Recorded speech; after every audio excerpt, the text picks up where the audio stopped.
Picture चालू करो बे।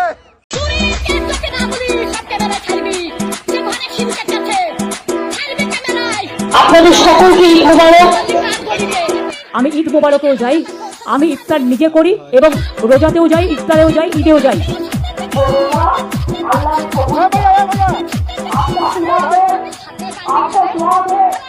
में कौन किसको हराएगा, मोदी और ममता में?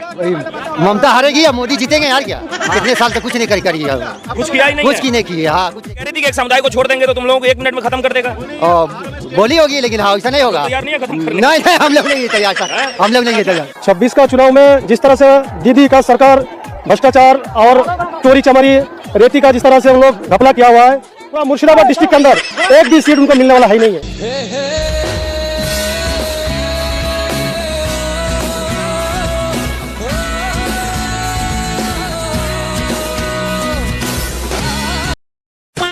जय श्री राम दोस्तों, अगर आपके खून में भी राम भक्ति दौड़ती है तो नीचे कमेंट में जोर से लिखो जय श्री राम। देखता हूं कितने भाई अभी भी धर्म और देशभक्ति के नशे में चूर हैं।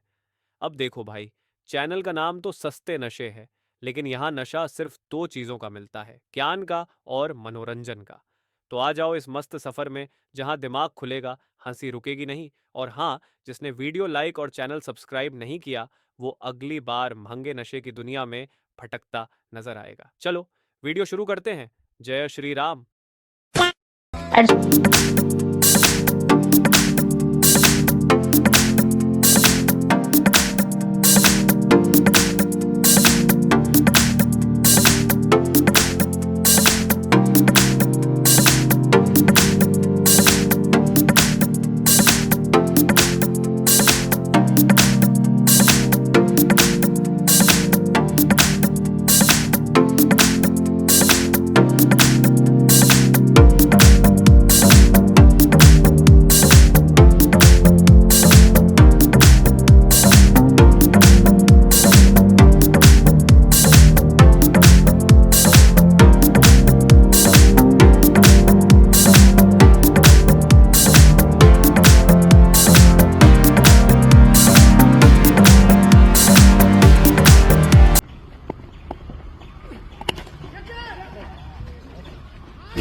भाई आज तो मजा ही आ गया।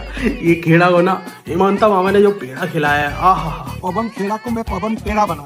ये खेड़ा साला मामा की वाइफ के फेक एआई एडिटेड पासपोर्ट चला रहा था, पीसी में चला रहा है। भाई कॉन्फिडेंस देख रहे हो बंदे का, पीसी में चला रहा है फेक एआई एडिटेड। जब पुलिस एक्शन हुआ ना मामा की पुलिस का, असम पुलिस का, तो मुंह छिपा के भाग रहा था, भगा लाडले।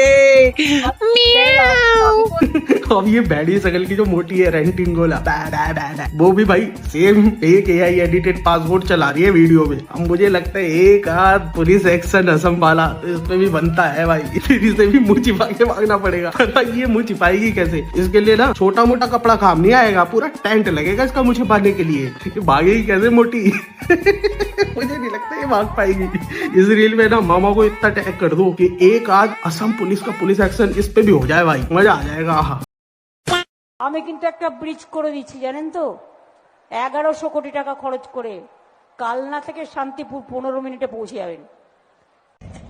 কোথায় কোথায় ব্রিজ, কোথায় কোথায় ব্রিজ? কালনায় ব্রিজ কোথায়? আরে ব্রিজ হয়েছে শুনলাম, কালকে দিদি এসে বলে গেল যে কালনায় নাকি 1100 কোটি টাকা দিয়ে ব্রিজ হয়ে গেছে। আমি তো ব্রিজই খুঁজে পাচ্ছি না। আরে তুমি কি জানো ব্রিজটা কোথায়? ব্রিজটা আমি তো জানি না। আরে ব্রিজই খুঁজে পাচ্ছি না। ওরে ভগবান, দিদি কি বলে গেল কালকে? তাহলে 1100 কোটি টাকা দিয়ে ব্রিজ তৈরি করে দিয়েছে আর আমি ব্রিজ খুঁজে পাচ্ছি না কালনা ঘাটে।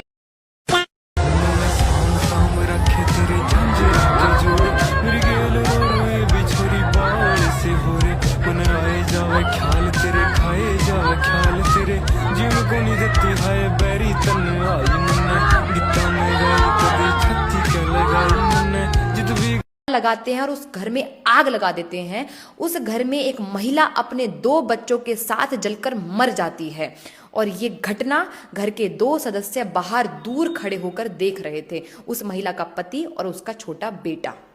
और ये भी देख रहे थे साथ में कि कैसे वो रजाकर्स आग लगाकर खुश हो रहे हैं, चीखने चिल्लाने की आवाज़ सुनकर खुश हो रहे हैं। बाद में वो पिता वो बेटा वहाँ से शिफ्ट कहीं और हो जाते हैं, दूर कहीं चले जाते हैं। वो बेटा आगे जाकर वकालत की पढ़ाई करता है और उसके बाद वो राजनीति ज्वाइन कर लेता है, एक पार्टी को ज्वाइन कर लेता है, कांग्रेस पार्टी को। मैं बात कर रही हूँ मल्लिका अर्जुन खड़गे जी की।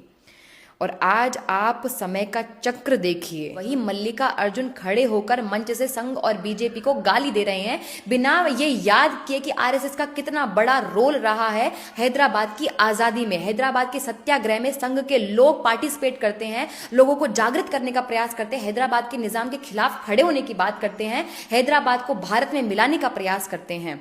ये याद किए बिना आज इतनी बड़ी स्टेटमेंट वो मंच से दे रहे हैं कि संघ और बीजेपी एक नाग की तरह है और आपको नमाज के बीच से उठकर उनको मार डालना चाहिए, अजान के बीच से उठकर उनको मार डालना चाहिए। नमाज तोड़ के उस जहरीली सांप को मारना, ये कुरान में कहा है। और मैं यही कहूंगा, आपका नमाज तोड़ना तो परवाह नहीं, ये जहरीला सांप है आरएसएस और बीजेपी, इसको अगर आप नहीं मारेंगे, आप कभी बचेंगे नहीं। इतनी बड़ी स्टेटमेंट आप दे रहे हैं, उस समय पे संघ के लोग जेल गए, मरे, पता नहीं क्या क्या नहीं उनके साथ हुआ। मुझे समझ नहीं आता कि लोग इतने एहसान फरामोश कैसे हो सकते हैं और इतना बड़ा स्टेटमेंट ये दे रहे हैं। इनको लग नहीं रहा है कि अब तो बिल्कुल इनकी हार निश्चित है। नमस्ते, जय श्री राम। विनाश काले विपरीत बुद्धि। मैं टीका लगाऊंगा तो टीका ही लगाऊंगा, रक्षा सूत्र बांधूंगा तो रक्षा सूत्र ही बांधूंगा। गोल टोपी नहीं लगाना है तो नहीं लगाना है। मुझे जो करना है, मेरी आस्था राम में है तो मैं मंदिर ही जाऊंगा। राहुल बहुत समझदार हैं, राजनीति की जबरदस्त समझ रखते हैं, हर चुनाव में छाए हुए हैं। पता है, पूरे 95 चुनाव हार चुके हैं, अब फिर लक्ष्य पर निशाना साध रहे हैं, हार का शतक बना ही लेंगे।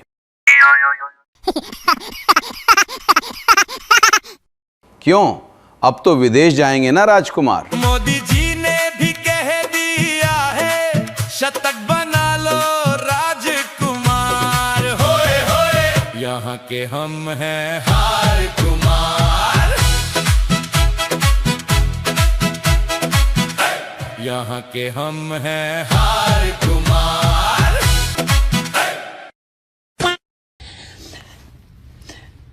But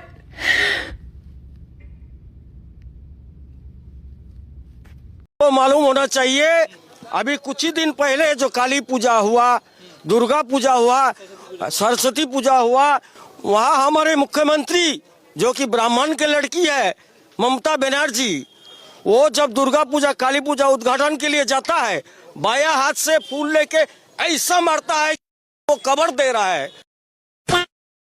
मोदी जी ने, आप महिला हैं, मोदी जी ने 33% रिजर्वेशन पास किया। मोदी जी ने उज्ज्वला योजना से जो आंखों में धुआं जाता था, सिलेंडर दिया, टॉयलेट्स बनवाए। 11 करोड़ लोगों परिवारों को टॉयलेट्स बनवाए। से पहले सिलेंडर कितना था? 400-500, अब कितना है? 1000। 1000 नहीं, झूठ नहीं बोल रहे। मैं दिखाता हूँ, एक सेकंड मैं दिखाता हूँ। 1 नवंबर 2013 1023 रुपए सिलेंडर का रेट। जनवरी 2014 1241 रुपए। जनवरी 2014 ठीक है 1273 रुपए। फरवरी 2014 1134 रुपए। मार्च 2014 1080 रुपए। अप्रैल 2014 980 रुपए। मई में मोदी जी की सरकार बनी, उस टाइम पे सिलेंडर का रेट था 928 रुपए। महंगाई की रेट सुना, और आज पता आपको उज्ज्वला योजना का सिलेंडर कितने का है? आज इस समय 1100 रुपए के लगभग। गलत। आज उज्ज्वला योजना का सिलेंडर सब्सिडी मिलने के बाद 600 रुपए का है। तो हमको मीडिया के एक पत्रकार ने कहा कि घुसपैठिया का मुद्दा है। हम बोले सबसे बड़ा घुसपैठिया गुजरात से आया है, हेमंता बिश्व शर्मा के साथ, उसको भी यहाँ से भगाने का जरूरत है।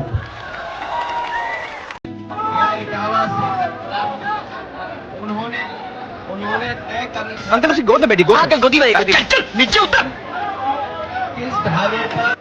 एकदम हट जाइए आप, एकदम हट जाइए आप, एकदम दूर हो जाओ, एकदम हट जाइए आप, भाग जाइए यहाँ से बाहर।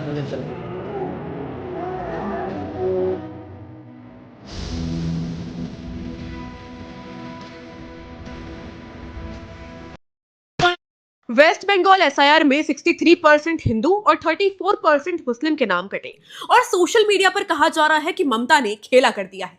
तो इस नॉइज और नैरेटिव के बीच सच जानने के लिए नंबर्स को थोड़ा डिटेल में देखना पड़ेगा। वेस्ट बंगाल के एसआईआर एक्सरसाइज में कुल 91 लाख वोटर्स के नाम हटाए गए। अब इसे 3 हिस्सों में समझिए। फेज 1 58 लाख नाम हटाए गए। ये कौन लोग थे जो या तो मर चुके थे या परमानेंटली बंगाल छोड़ चुके थे। इन 58 लाख में 75% हिंदूज हैं और 23% मुस्लिम्स। ये ऐसे वोटर्स थे जिनका नाम वोटर लिस्ट में था पर वो एग्जिस्ट नहीं करते थे। उल्टा टीएमसी ऐसे वोटर्स का नाम यूज करके फेक वोट्स डलवाती थी। और सीधी बात, इनके हटने से बीजेपी वोटर्स को कोई नुकसान नहीं हुआ। अब आते हैं दूसरे हिस्से पर, जिसमें 5.5 लाख नाम हटाए गए। क्यों? इनके खिलाफ ऑब्जेक्शन आई थी कि ये अपना पक्ष रखने सामने नहीं आए या फिर एक से ज्यादा जगह रजिस्टर्ड थे। इसमें करीब 96% हिंदूज और 4% मुस्लिम नाम थे। ये मैक्सिमम फेक वोटर्स होंगे क्योंकि लंबा टाइम देने के बाद भी अपना नाम ऐड करने नहीं आए। मतलब ये फेक वोटर्स कौन सी पार्टी के होंगे ये तो आपको पता ही है। और अब आता है सबसे इंपॉर्टेंट पार्ट। जुडिशियल इन्वेस्टिगेशन के बाद 27 लाख नाम हटाए गए और यही पिक्चर बदलती है। 65% मुस्लिम्स और सिर्फ 30% हिंदूज, यानी 8 लाख हिंदू। अब सिंपल मैथ समझिए। 30% हिंदू नाम में से मान लीजिए 60% अगर बीजेपी को वोट करते हैं तो लगभग 4.8 लाख वोट्स का नुकसान बीजेपी को, लेकिन टीएमसी को 22 लाख से ज्यादा वोट का नुकसान। यानी सीधा कंपैरिजन, टीएमसी का नुकसान बीजेपी से लगभग 4 से 5 गुना ज्यादा बैठता है। तो अब साफ साफ समझिए, कुल 91 लाख में से ज्यादातर नाम ऐसे थे जो एग्जिस्ट ही नहीं करते थे। इसलिए ये कहना कि किसी एक कम्युनिटी को टारगेट किया गया, ये पूरा सच नहीं है। सच ये है कि ये सफाई ज्यादा है, साजिश कम। और अगर नंबर से सही से देखें तो नुकसान किसका हुआ है वो भी साफ दिखता है।